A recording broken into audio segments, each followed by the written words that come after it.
की लगले लखन लाल की बजरंग बली की गुरु श्री परमहंस महाराज की अपने अपने माता पिता की जय हो। कथा सुनाने वाले गुरु श्री संतानंद महाराज की जय हो। ओम श्री साई नमः। आइए सभी लोग हम लोग भगवान की कथा को पुनः उसी क्रम में श्रवण किया जाए जहाँ विराम की गई थी कल। वैसे बंधु कथा शायद 3 दिन 2 दिन जैसे 2 दिन की कथा 2 दिन कथा और बची है। अच्छा हर जगह संख्या बढ़ जाया करती थी जब लास्ट बनाता था तो यहाँ तो सब घट गए। हाँ? ठंडा का प्रभाव कथा में भी पड़ जाता है।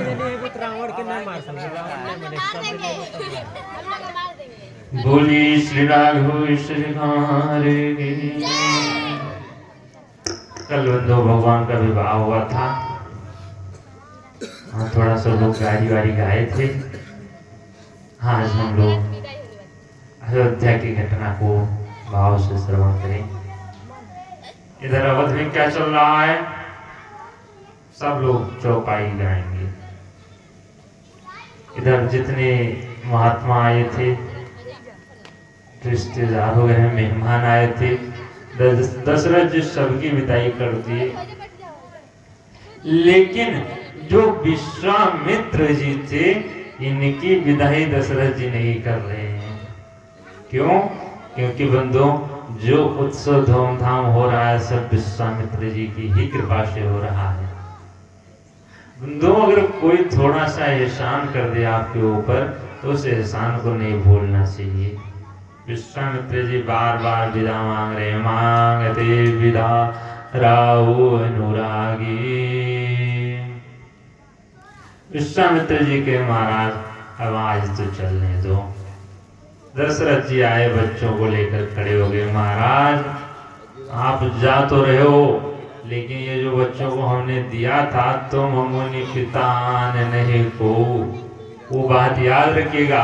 ये सब संपदा हमारी नहीं अब तो सब आपकी हो गई। नाथ सकल संपदा तुम्हारी नाथ सकल संपदा तुम्हारी मैं सेवक समेत सुत नारी मैं सेवक समेत सुत नारी करब सदा लरिकन परिसो करब सदा लरिकन परिसो दर्शन देत रहब मुनि मोह दर्शन देव दास मुनि दो आए ब्याहे राम जब घर ते आए राम राम जब घर ते बसैया अवध सब तब ते बसैया प्रभु विवाह जस भयउ छाओ प्रभु विवाह जस भयउ छाओ सकई न बरन गिराहि नाहो सकई न बरन गिराहि नाहो सकई न बरन गिराहि नाहो सकई न बरन गिराहि नाहो। बोले सरकार की जय हो। विश्वामित्र जी से दशरथ जी कहने लगे महाराज ये जितनी संपदा नाथ सकल संपदा तुम्हारी ये सब आपकी हमारी एक भी नहीं। और मैं कौन हूं? मैं सेवक समेत सुत नारी बाल बच्चों बच्चों से मैं तो आपका सेवक हूँ महाराज। इन बच्चों पर आप हमेशा दया बनाए रखिएगा और जब तक मैं जीवित हूँ तब तक भी दर्शन देते रहूँ तब तक इधर भी दर्शन देते रहना। विश्वामित्र जी इधर से आशीर्वाद देकर चले गए। गोस्वामी बाबा कहते हैं आए ब्याहि राम जब घर ते। जब से भगवान घर अयोध्या में आए तब से जितने आनंद थे, बंधु भगवान का नाम लेने से आनंद आ जाता है, तो भगवान ही जहाँ पहुंच गए बस सही आनंद अवध सब तब ते। गोस्वामी बाबा कहते हैं भगवान के विवाह में प्रभु विवाह जस भयो छाओ, जैसा भगवान के विवाह में आनंद हुआ था उस आनंद का वर्णन शेष नाग जी भी 1000 मुख से नहीं कर सकते, तो हम आप उस आनंद को कैसे वर्णन कर सकेंगे। और यहाँ से बंधु अयोध्या कांड में हम लोग प्रवेश करेंगे। पहली चौपाई बड़ी सुंदर चौपाई गोस्वामी बाबा लिखे हैं, जब ते राम ब्याही घर आए, जब ते राम ब्याह घर आए, नित नव मंगल मोद बधाई, नित नव मंगल मोद बधाए, भुवन चारि दश भोग भारी, भुवन चारि दश भोग भारी, सुकृत मेघ बरसई सुख भारी, सुकृत मेघ बरसई सुख भारी, रिधि सिधि संपत्ति नदी सुहाई, रिधि सिधि संपत्ति नदी सुहाई, उमगी अवधियाँ बुद्धि कहूँ आई, उमगी अवधियाँ बुद्धि वही आई, जब तेरा ब्याही घर आए, जब ते राम ब्याह घर आए, जब तेरा ब्याह घर आए, जब श्री भगवान विवाह करके घर प्रवेश किए तब से नित नव मंगल मोद बधाई, रोज नए नए उत्सव होते रहे। और केवल पृथ्वी लोक में नहीं, भुवन चारि दश भोग भारी, 14 भुवनों में भगवान के आने की आनंद मनाई जा रही है। इधर बंधु जितने देवी देवता वो सब अपने अपने पुण्यों को अपने अपने सुख को लेकर अयोध्या में बरसात कर रहे हैं। वर्षई सुकृत मेघ सुख वारी। अच्छा, दशरथ जी उसी आनंद में डूबे हुए। दशरथ जी को ख्याल नहीं कि राज्य में क्या चल रहा है क्या नहीं चल रहा है, लेकिन दशरथ जी तो आनंद में डूबे हैं। लेकिन वे सब सोच रहे हैं दशरथ जी अब जो सुख ले रहे हैं ये इनके सुख का समय नहीं, अब तो इनकी तपस्या का समय आ गया। सब लोगों के मन में यही सोच है कि प्रभु किसी प्रकार सब की उर अभिलाष कहाँ ही मनाई महेश। क्या भगवान से मना रहे हैं कि महाराज आप अक्षत जुगराज पद राम ही देव नरेश। सब लोग दशरथ जी से कह रहे हैं कि महाराज आपके रहते राम जी राजा बन जाएं, कितना आनंद रहता। लेकिन दशरथ जी तो उसी उत्सव में नित्य नव मंगल मोद बधाए, रोज उत्सव चल रहे, दशरथ जी उसी में मगन। लेकिन एक बार दशरथ जी बैठक किए, कौन सी? छोटे मोटे राजा आए थे, उन्हीं का बैठक की कि राजपाट में क्या चल रहा है कैसा है।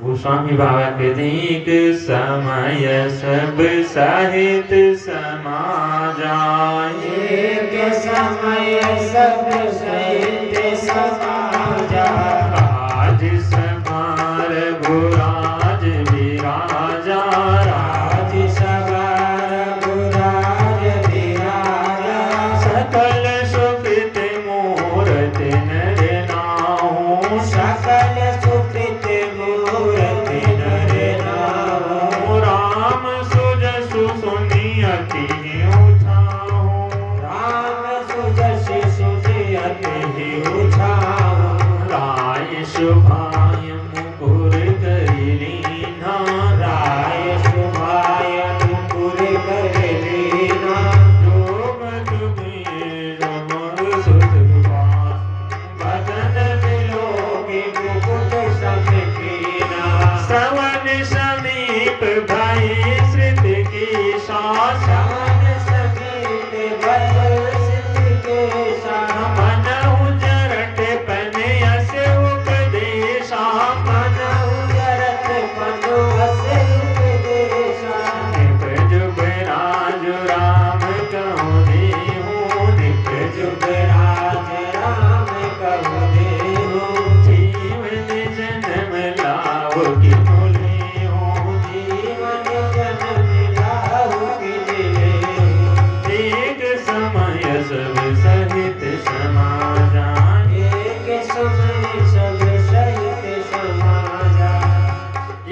दशरथ जी अपने समाज से, समाज का मतलब पूरा मंत्रिमंडल लेकर बैठे हुए थे। राज सभा रघुराज विराजा। बंधु दशरथ जी जब बैठते तो इतने धर्मात्मा थे, धर्म धुरंधर गुण निधि ज्ञानी, इतने धर्मात्मा थे कि जो उनको देखता था ऐसा लगता था मानो साक्षात पुण्य कर्म ही आकर बैठ गया हो।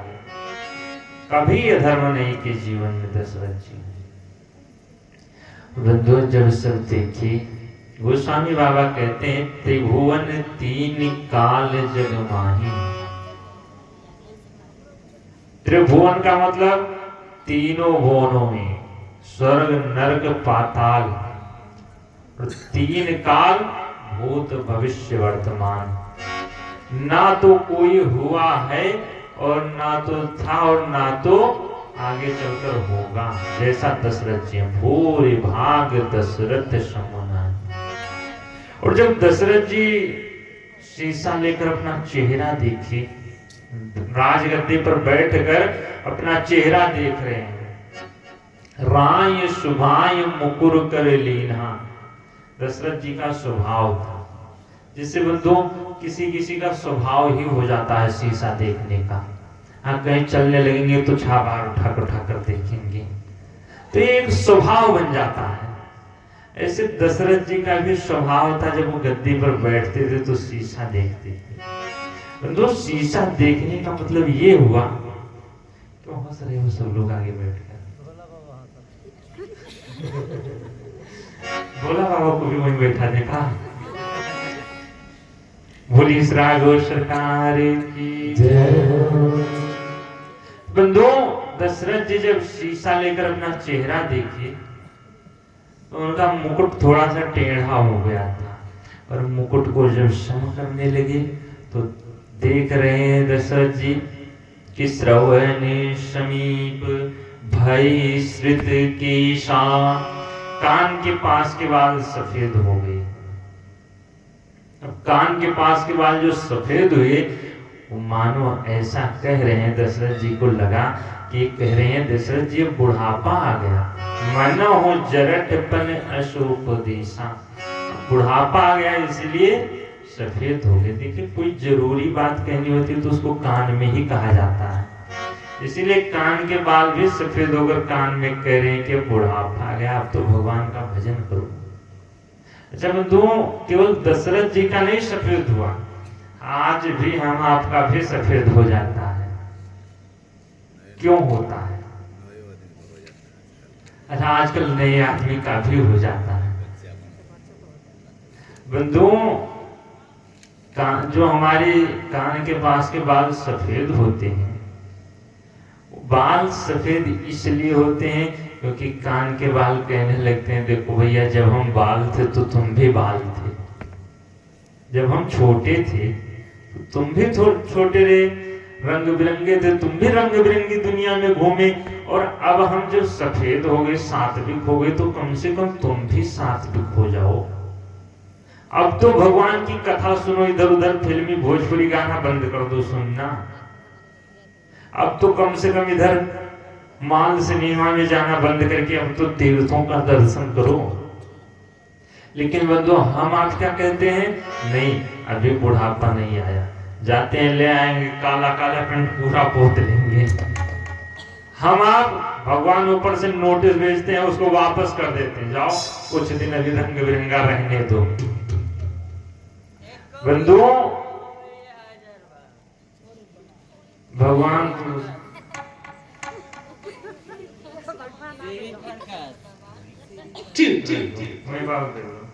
लली गुरुजी, हाँ ड्राइवर, हाँ श्री प्रकाश ड्राइवर की तरफ से 20 रुपया का योगदान है।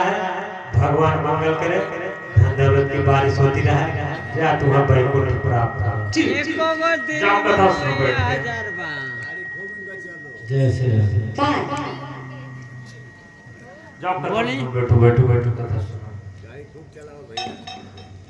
बोली श्री राघव सरकार की जय, श्री वृंदावन बिहारी लाल की जय, गौरी शंकर भगवान की जय।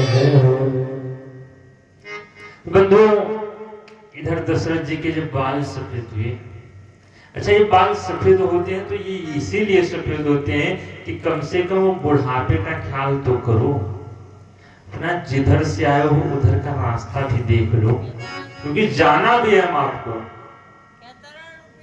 अच्छा बंधुओं, इनको आप लोग हटा सकते हो, नहीं हटा पाओगे? अरे अर्जुन हो गए तुम दे दो भैया, काहे का हर भाई कहीं अलग दे दो महाराज जी। बजाओ हारमोनियम। बजाओ तन जल्दी आवाज ए भैया। बोली श्राव सरकार की जय हो, श्री वृंदावन बिहारी लाल की जय हो।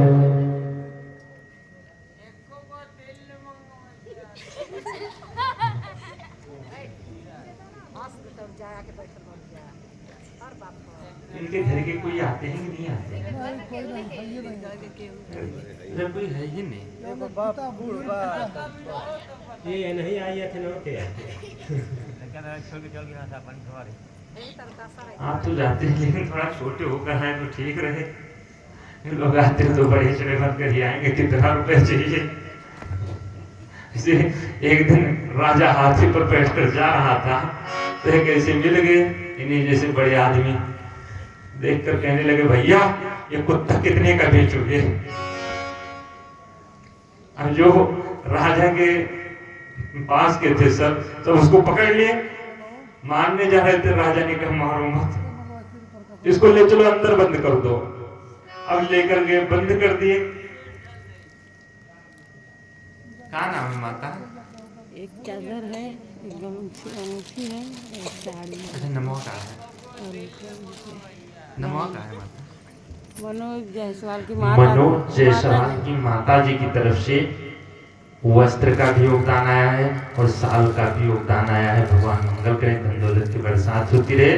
बोलिए श्रागो सरकार की जय हो, श्री वृंदावन बिहारी लाल की जय हो।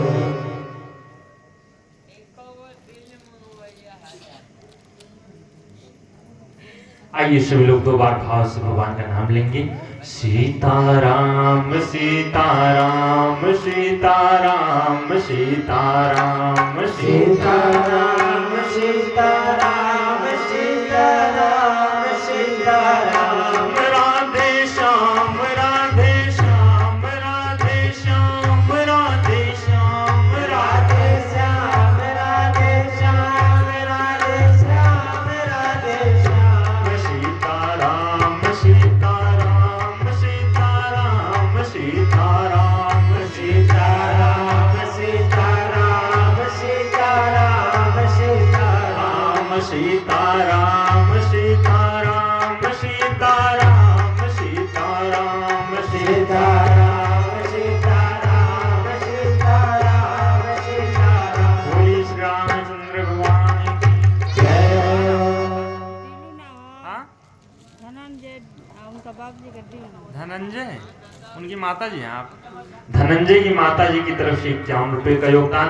भगवान मंगल करें, धन दौलत की बरसात होती रहे। जो कुछ भी आप लोग लाया करो, लेकर बैठे रहा करो, हम बिना मांगे छोड़ेंगे नहीं, चिंता मत करो। बंधुओं, कथा कहाँ चल रही थी? दशरथ जी का बुढ़ापा आ गया था। मनोह जरठ बन असोपदेशा। देखिए बंधुओं, दशरथ जी का जब बाल पका तो दशरथ जी को तो पता चल गया कि हमारा बाल पक गया, बुढ़ापा आ गया। लेकिन हम आपके जब बाल पकते हैं तो हम आप ये नहीं समझ पाते कि अब तो कम से कम मृत्यु का ख्याल कर लें, जाने का टाइम आ गया। हम आप उस बाल को रंग बिरंगा करके फिर बैठ जाएंगे। भगवान दूसरी नोटिस भेजेंगे, आंखें कमजोर कर देंगे कि कम से कम अब तो संसार को देखना बंद करो। लेकिन हम आप मानने वाले नहीं, चश्मा लगा देंगे लेकिन देखेंगे कुछ दिन। भगवान तीसरी नोटिस भेजेंगे, कान भी बंद कर देंगे। तो अब तो एक मशीन आने लगी, उसको लगाकर कान में भी सुनना शुरू कर देंगे। अभी इधर उधर संसार की बातों को सुन लिया जाए। बंधुओं, जीवन में जहां से आए हो वहीं जाने का ख्याल जवानी से ही कर देना चाहिए। जहां से आए हो वहां के लौटने की चिंता होनी चाहिए, वहां की व्यवस्था होनी चाहिए कि हम जाएंगे तो क्या खाएंगे। यहाँ हम आप कितने भी अनाज उगा कर रख लेंगे कोठरी में, एक भी चाहने वाला नहीं है। वहां ये सब पैसा नहीं चलने वाला, वहां का पैसा कुछ दूसरा ही। जैसे आपको अगर भारत से लंदन जाना है तो बंधु लंदन में यहाँ भारत का एक भी पैसा नहीं चलेगा, चाहे जितना कमा लो, सब 2 कौड़ी का हो जाएगा। उसी प्रकार यहाँ से जब जाओगे तो वहां भी एक भी पैसा नहीं चलेगा। लेकिन लंदन जाने के लिए यहाँ का पैसा तो नहीं चलेगा, लेकिन बीच में एक पॉइंट आता है जहां पर पैसा ये वाला चेंज होकर लंदन वाला आपको मिल जाएगा। ठीक उसी प्रकार ये कथा भी वही पॉइंट है कि जहां आप अपनी कमाई का पैसा देकर और पुण्य कर्म ले सकते हो, जो वहां चल जाएगा। और यहां से जब दशरथ जी का बुढ़ापा आया, दशरथ जी तो सोचने लगे, लेकिन हम आप नहीं सोच पाए अभी तक। अच्छा, कोई सोचते हैं कि जाने का इनकी भी चिंता है किसी को? आजकल संसार में किसी को जाने की चिंता है, लेकिन बंधुओं जाने की चिंता अवश्य करना चाहिए। अच्छा, एक बात बताओ, अगर घर से कोई पागल निकलता है तो क्या उसको घर जाने की चिंता होती है? जोर से बोलो अगर होती हो तो। अच्छा, अगर कोई बुद्धिमान व्यक्ति आप लोगों जैसे घर से निकले तो उसको जरूर चिंता होगी शाम तक घर पहुंचना है। ठीक उसी प्रकार हम लोग यहाँ आए हैं तो घर लौटने की चिंता होनी चाहिए जहां से आए हैं। और अगर चिंता नहीं है तो समझ जाओ यहाँ पागलों की तरह घूम रहे हैं बस। इसीलिए बंधु वहां जाने की चिंता हो जानी चाहिए। एक संत बड़ा अच्छा पद गाए हैं, बीती जाए उमरिया। हम बाल पक गए तब तो गा लो सब लोग, ये भी नहीं गाओगे इसको। बीती जाए उमरिया मनवा भजले संवरिया। बीती जाए उमरिया मनवा भजले संवरिया। बीती जाए उमरिया मनवा भजले संवरिया। बीती जाए उमरिया मनवा भजले संवरिया। बीती जाए उमरिया मनवा भजले संवरिया। बीती जाए उमरिया मनवा भजले संवरिया। माया ने ऐसा भर माया, माया ने ऐसा भर माया। माया ने ऐसा भर माया, माया ने ऐसा भर माया। बालापन हंसी खेले गवाया, बालापन हंसी खेले गवाया। पाके नर्तन बवरिया मनवा भजले संवरिया। पाके नर्तन बवरिया मनवा भजले संवरिया। बीती जाए उमरिया मनवा भजले संवरिया। भजले संवरिया भजले संवरिया। भजले संवरिया भजले संवरिया। बीती जाए उमरिया मनवा भजले संवरिया। बीती जाए उमरिया मनवा भजले संवरिया। गई जवानी यूं ही हाथ से, गई जवानी यूं ही हाथ से। गई जवानी यूं ही हाथ से। गई जवानी यूं ही हाथ से। प्रेम हुआ नहीं जगन्नाथ से। प्रेम हुआ नहीं जगन्नाथ से। जारी चिंता सरिया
अब भी तू जग को नहीं छोड़ी, अब भी तू जग को नहीं छोड़े।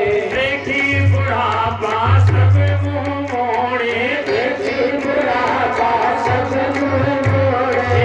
अब भी तू जग को नहीं छोड़ी, अब भी तू जग को नहीं छोड़े।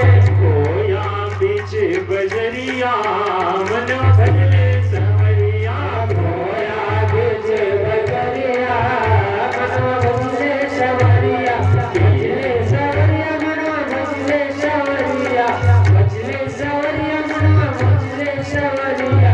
धीरे धीरे जाए उमरिया मनवा भजले सवरिया, धीरे धीरे जाए उमरिया मनवा भजले सवरिया। आजा सदगुरु शरण में आजा, आजा सतगुरु शरण में आजा। सियायन जी पारा घव राजा, शिवा तुझे पाया भव राजा।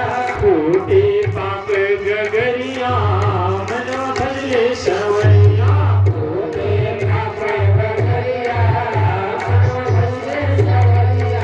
तूने पापे बगरिया मनवा भजले सवरिया। भजले सवरिया भजले सवरिया, भजले सवरिया भजले सवरिया।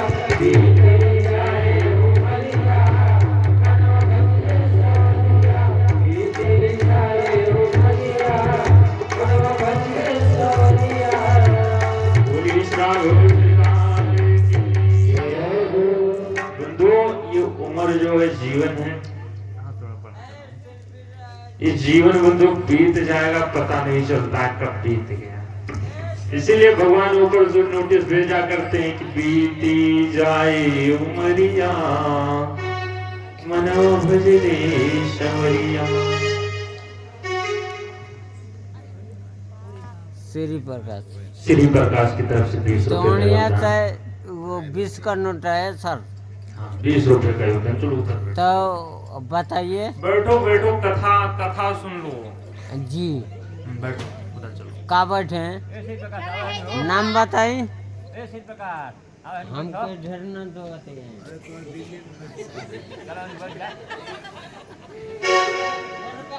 बोली श्रावण सरकार की, श्री वृंदावन बिहारी लाल की, श्री गौरी शंकर भगवान की।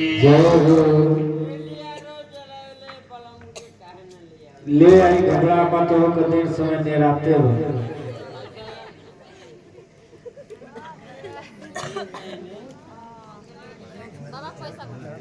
हाँ, अरे इनको हटा तो यहाँ से तो कुछ कथा चले। कुछ रह रहे हैं कोई उनको लिए उनको रोज मास्टर वाले। साहब को।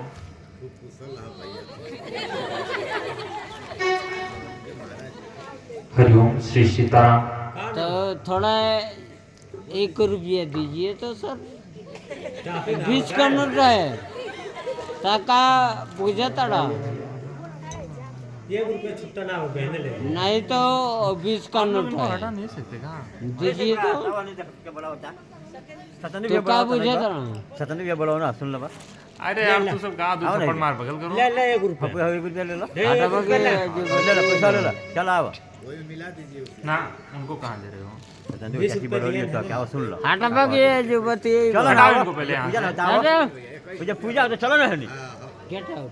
चलो ना हनी, गेट आउट है, चलो हटो यहाँ से, भाग। आओ, चले जाओ। अभी हम चलो मार चलो, देंगे नहीं तो महाराज जी से फालतू। अरे 2 थप्पड़ देकर भगाओ उनको, मारो मती। पूजा करोगी कहा उनका? हाँ, मारो मती। देखिए